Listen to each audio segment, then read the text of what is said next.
Hey guys, നമുക്കിന്ന് Wayanad trip full vlog കണ്ടാലോ? അപ്പം നമ്മൾ രാത്രി 12:30 മണി അടുപ്പിച്ചിട്ടാണ് നമ്മൾ വീട്ടിൽ നിന്ന് ഇറങ്ങുന്നത് തന്നെ. നമ്മൾ പെരുന്നാളിൻ്റെ രാത്രിയാണ് ഈ ട്രിപ്പ് വന്നിച്ചത്. അപ്പോൾ നമ്മൾ സാധനങ്ങളൊക്കെ നമ്മൾ ഡിക്കിയിൽ അടക്കി പെറുക്കി വെക്കുന്നുണ്ട് കേട്ടോ. അപ്പോൾ ഇതാ പിന്നെ നമ്മൾ എല്ലാവരും ഫ്രീ ആയി നമ്മൾ നേരെ കാറിലേക്ക് കയറിയിട്ടാ. അങ്ങനെ കാറ് മൂവ് ചെയ്ത് കുറച്ച് ടൈം കഴിയുമ്പോഴത്തേക്കിന് എല്ലാവരും സൈഡായിട്ടുണ്ടായിരുന്നു. കാരണം 1 മണി എന്നെല്ലാം പറയുമ്പോൾ എല്ലാവരും ഉറക്കത്തിലേക്ക് പോകുന്ന ടൈം ആയതുകൊണ്ട് തന്നെ എല്ലാവരും ഉറക്കം വന്നിട്ടുണ്ടായിരുന്നു.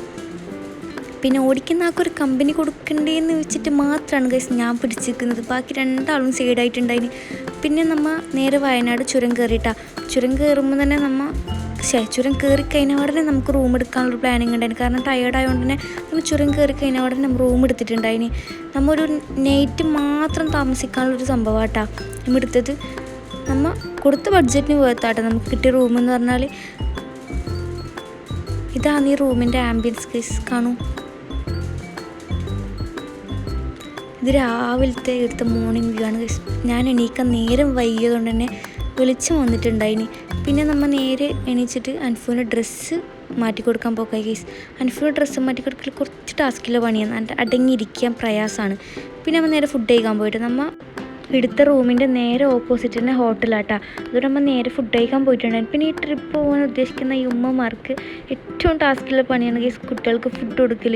കാരണം ഇവിടുത്തെ ഫുഡൊന്നും കുട്ടികൾക്ക് പിടിക്കൂലല്ലോ. പിന്നെ എങ്ങനെയൊക്കെയോ അൻഫൂനെ നമ്മൾ അഡ്ജസ്റ്റ് ചെയ്തെന്ന് വേണമെങ്കിൽ പറയാം. അങ്ങനെ ഫുഡെല്ലാം കഴിച്ച് നമ്മൾ നേരെ പോയത് വൈത്തിരി പാർക്കിലേക്കാട്ടാ. വയനാട്ടിൽ തന്നെ ഒരു ഫേമസ് ആയ പ്ലേസാണ് ഗൈസ് വൈത്തിരി പാർക്ക്. അവിടെ നേരെ നമ്മളെ വണ്ടി അലോഡല്ല, നമ്മളെ വണ്ടി പാർക്കിംഗ് ഏരിയയിൽ വെച്ചിട്ട് അവിടുത്തെ ജീപ്പിലേക്കാട്ടാ നമ്മളെല്ലാവരും പാർക്കിലേക്ക് പോക്ക്. അപ്പോൾ അവരെ ജീപ്പ് പോയി ഞാനവിടെ പോസ്റ്റായി നിൽക്കിയിരുന്നു ഗൈസ്. എൻ്റെ ജീപ്പ് വന്നിട്ടില്ല. അങ്ങനെ ഞാനും ജീപ്പിൽ കയറി അവിടെ എത്തി. നമ്മൾ അവിടെ എത്തിയ ഉടനെ നല്ല ക്രൗഡ് ഉണ്ടായിരുന്നു. വെക്കേഷൻ ടൈം ആയതുകൊണ്ടാണെന്നറിയില്ല, നല്ല ക്രൗഡ് ഉണ്ടായിരുന്നു. പിന്നെ അവിടെ എത്തിയ ഉടനെ അവിടുത്തെ ഒരു സ്റ്റാഫ് വിളിച്ചിട്ട് നമുക്ക് വൈത്തിരി പാർക്കിനെ കുറിച്ചിട്ടുള്ള ഡീറ്റെയിൽസൊക്കെ പറഞ്ഞു തരുന്നുണ്ടായിന്. അവിടെ ഫുൾ അധികം വാട്ടർ റൈഡും പിന്നെ ഒരു ഹാഫ് ഡേ അവിടെ ചിലവാക്കേണ്ടതുകൊണ്ട് തന്നെ നമുക്കത് ഇമ്പോസിബിളായ കാര്യമല്ല ഫുല്ലുകൊണ്ട് തന്നെ. അതുകൊണ്ട് നമ്മൾ അവിടെ നിന്ന് നേരെ റിട്ടേൺ അടിച്ചിട്ടാണ്. അങ്ങനെ നമ്മൾ അവിടെ നിന്ന് നേരെ റിട്ടേൺ അടിച്ച് നമ്മൾ നേരെ പോയത് വയനാട് അഡ്വഞ്ചർ പാർക്കിലേക്കാട്ടാ. ആ പാർക്കിൻ്റെ പുറത്ത് നിന്ന് തന്നെ അടിപൊളി വ്യൂ ആയിരുന്നു ആ വയനാടിൻ്റെ നല്ലൊരു വൈബ് കാം പ്ലേസ് ആട്ടോ വയനാട് എന്ന് പറഞ്ഞാൽ തന്നെ. അങ്ങനെ അവിടുന്ന് നേരെ ജീപ്പിലേക്കാണ് ഗൈസ് യാത്ര. ആ ജീപ്പ് യാത്ര പറയാൻ മാത്രമുണ്ട്. കുലുങ്ങി നമുക്ക് അടുത്താം. അതുകൊണ്ട് നമ്മൾ എത്തിയത് വേഗം അറിയൂട്ടാ. എന്നാൽ അവിടെ എത്തിയതാട്ടാ അവിടുത്തെ വയനാട് അഡ്വഞ്ചർ പാർക്കിൻ്റെ സ്ഥലം. അവിടെ കുറേ ആക്ടിവിറ്റീസ് ഉണ്ട് ഗൈസ്. ഇതെൻ്റെ അനിയനാട്ടാ. ഇവൻ കയറിയതാണ് ഈ സീ സൈക്കിൾ എന്ന് പറഞ്ഞ ഈ സംഭവത്തിൽ.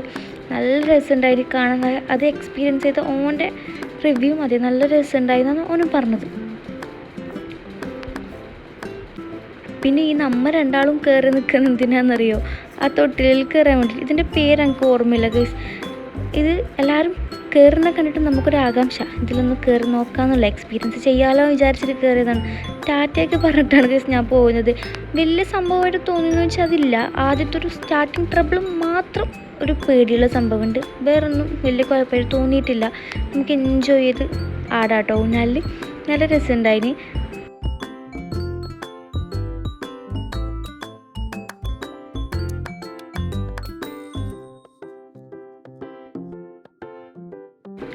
അങ്ങനെ ഇതൊക്കെ അവിടുന്ന് ഇറങ്ങിയിട്ട് നമ്മൾ വരുന്നുണ്ട്. പിന്നെ ഇവന് സൈക്കിൾ ഓടിച്ചുകൊണ്ടാണെന്നറിയില്ല കയറി അവിടെ നല്ല ഉറക്കിലേക്ക് പോയിട്ടുണ്ടായിരുന്നു. പിന്നെ നമ്മൾ ഫുഡ് കഴിക്കാൻ വേണ്ടിയിട്ട് പോയത് 9018 എന്ന് പറഞ്ഞാൽ നൊസ്റ്റാൾജിക് റെസ്റ്റോറൻറ്റിലേക്കാട്ടോ.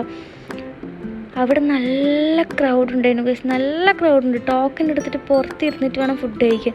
നമുക്ക് പിന്നെ വെയിറ്റ് ചെയ്ത് ശീലമായതുകൊണ്ട് തന്നെ വലിയ സീൻ തോന്നിയിട്ടില്ല. നമുക്ക് എവിടെ പോയാലും വെയിറ്റിംഗ് ആണ് ഗൈസ്. അങ്ങനെ നമ്മൾ നേരത്തെ ഫുഡ് കഴിക്കാൻ പോയിട്ടുണ്ടായിന്. അവിടെ എത്തിയവിടെ തന്നെ അൻഫു ആട്ടോ മെനുവെല്ലാം നോക്കുന്ന ഓർഡർ ആക്കുന്നതിലും. അങ്ങനെ എന്താ നമ്മൾ ഫുഡ് വന്നിട്ടുണ്ടായി. നമ്മൾ 2 ചിക്കൻ ബിരിയാണി ഫുള്ളാട്ടോ പറഞ്ഞിട്ടുണ്ടായത്. അങ്ങനെ നമ്മൾ ഫുഡൊക്കെ കഴിച്ച് നമ്മൾ നേരെ പോയതാണ് ഗൈസ് തേയിലത്തോട്ടത്തിലേക്ക്. അവിടുത്തെ വ്യൂ പറയാനുണ്ട് ഗൈസ്. അവിടുന്ന് കുറച്ച് ഫോട്ടോസൊക്കെ എടുത്ത് നമ്മൾ നേരെ റിട്ടേൺ അടിച്ച ഗൈസ്. പിന്നെ എൻ്റെ മാപ്പിളുടെ ഒരു പാട്ട് പറയാൻ പറഞ്ഞിട്ടുണ്ടായിനെ.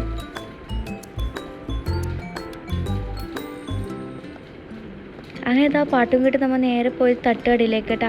അവിടുന്ന് ചായയും കടിയൊക്കെ വാങ്ങിയിട്ടുണ്ടായിന്. പിന്നെ നമുക്ക് സ്റ്റേ ആക്കാൻ വേണ്ടത് ഒരു ഹോം സ്റ്റേ നമ്മൾ എടുത്തിട്ടുണ്ടായിനെ. അങ്ങനെ നമ്മൾ നേരെ അവിടുന്ന് ഹോം സ്റ്റേ അമ്മ സ്റ്റേ ആക്കുന്ന റൂമിലേക്ക് പോയിട്ടാണ്. നമ്മൾ കൊടുത്ത ബഡ്ജറ്റിന് ഇതും എത്രയോ വേർത്താണ് ഗൈസ്. കാരണം 2 ബെഡ്റൂം, കിച്ചൺ എല്ലാം ഉൾപ്പെട്ടിട്ടുള്ള ഒരു സംഭവമായിട്ടിത്. നമ്മൾ 7 മണിയാകുമ്പോൾ തന്നെ പൂളിലേക്ക് ഇറങ്ങിയിട്ടുണ്ടായിരുന്നു ഗൈസ്. പിന്നെ ഫുൾ ടൈം അവിടെയാണ്. അൻഫുനാണെങ്കിൽ പൂള് കണ്ടിട്ട് തിരിച്ച് വരാനേ തോന്നുന്നുണ്ടായിട്ട് അവൾ അവിടെ തിരിച്ച് വരുന്നില്ല. പൊയ്ക്കോ എന്ന് പറഞ്ഞിട്ടോളൂ പിന്നെയും പിന്നെ എൻ്റെ അടുത്തേക്ക് തന്നെ വരും. പിന്നെ റൂമിൽ പോയിട്ട് ഒരു ചോക്ലേറ്റും തിന്നിട്ട് ഹൊറർ സിനിമ കാണാമായിരുന്നു ഗൈസ. പേടിക്കുന്നെല്ലാം വിചാരിച്ചിട്ട് ഒരു മനുഷ്യക്കുനിയായിരുന്നു പേടിച്ചിട്ടില്ല. പിന്നെ രാവിലെ തന്നെ നമ്മൾ അവിടെ നിന്ന് ഷിഫ്റ്റ് ആയിട്ടുണ്ടായിനെ. അപ്പോൾ രാവിലെ തന്നെ നമ്മൾ നേരെ ഫുഡ് കഴിക്കാൻ പോയിട്ടുണ്ടായിന്. ഫുഡ് വയനാട് എന്ന റെസ്റ്റോറൻറ്റിലേക്കാണ് നമ്മൾ ഫുഡ് കഴിക്കാൻ കയറിയത്. അവിടുന്ന് ഞാൻ ഓർഡർ ആക്കിയത് 2 പത്തിരി മുട്ടക്കറി ആട്ടോ. അവിടെ നമ്മൾ നേരെ പോയത് എന്നൂർ എന്ന് പറഞ്ഞ പ്ലേസിലേക്കാട്ടോ. വെക്കേഷൻ ആയതുകൊണ്ട് നല്ല ക്രൗഡ് ഉണ്ട് ഗൈസ് എല്ലായിടത്തും. പിന്നെ ഇവിടെ എല്ലായിടത്തും ജീപ്പിലാട്ടോ യാത്ര. എവിടെയാണെങ്കിലും ജീപ്പിൽ നമുക്ക് പോകാൻ. ഇതാട്ടോ എന്നൂരിൻ്റെ വ്യൂ. നല്ല രസമുണ്ട്. അതിന് ഫോട്ടോ എടുക്കാനൊക്കെ ബെസ്റ്റ് പ്ലേസ് ആട്ടോ ഈ എന്നൂർ എന്ന് പറഞ്ഞത്. കാണാനായിക്കോട്ടെ പിക്സ് എടുക്കാനായിക്കോട്ടെ അടിപൊളി ബ്യൂട്ടിഫുൾ പ്ലേസാണ്. പിന്നെ അവിടെ നമ്മൾ നേരെ ഇറങ്ങിയിട്ട് നമ്മൾ നേരെ പാർക്കിങ്ങിൻ്റെ അവിടെ കൊണ്ടുവന്നു. അവിടുന്ന് പിന്നെ നമുക്ക് കുറച്ച് ഉപ്പിലിട്ടും ലേസൊക്കെ വാങ്ങിയിട്ടുണ്ടായിനെ. ലാൻഡ് ഫോൺ ഉപ്പിലിട്ടും ലേസൊന്നും കൊടുക്കാത്ത സങ്കടം തീർക്കാൻ വേണ്ടി ഒരു ക്യാപ്പ് വാങ്ങി അഡ്ജസ്റ്റ് ആക്കിയിട്ടുണ്ടായി. പിന്നെ പോകുന്ന വഴിയെ നമ്മൾ വയനാട് ചുരത്തിൻ്റെ അവിടെ നിന്ന് ഈ കാഴ്ച കണ്ടത് മങ്കി, ഫുൾ മങ്കികൾ. എന്ത് രസമാണെന്നല്ല അവർ തിന്നുന്നെല്ലാം കാണാൻ വേണ്ടിയിട്ട്. എന്ത് കൊടുത്താലും അത് വാങ്ങൂട്ടാ. പിന്നെ ഫുള്ള് ബ്ലോക്ക് ചെയ്യണം നമ്മൾ പോകുമ്പോൾ. അങ്ങനെ നമ്മൾ വിശക്കുന്നുണ്ട്. ഉച്ചക്ക് ഫുഡ് കഴിക്കാത്തതുകൊണ്ട് നല്ല വിശപ്പുണ്ടായിരുന്നു ഗൈസ്. അങ്ങനെ നമ്മൾ നേരെ ഫുഡ് കഴിക്കാൻ വേണ്ടിയിട്ട് കണ്ണൂരിലെ ഒരു മന്തി റെസ്റ്റോറൻറ്റിലേക്കാട്ടോ കയറിയിട്ട് അവിടുന്ന് മന്തിയും കഴിച്ച്. ഇത്രയേ ഉള്ളൂ നമ്മളെ വയനാട് ട്രിപ്പ് ഫുൾ വ്ളോഗ്. അപ്പോൾ ഇത്രയേ ഉള്ളൂ. Tata bye bye.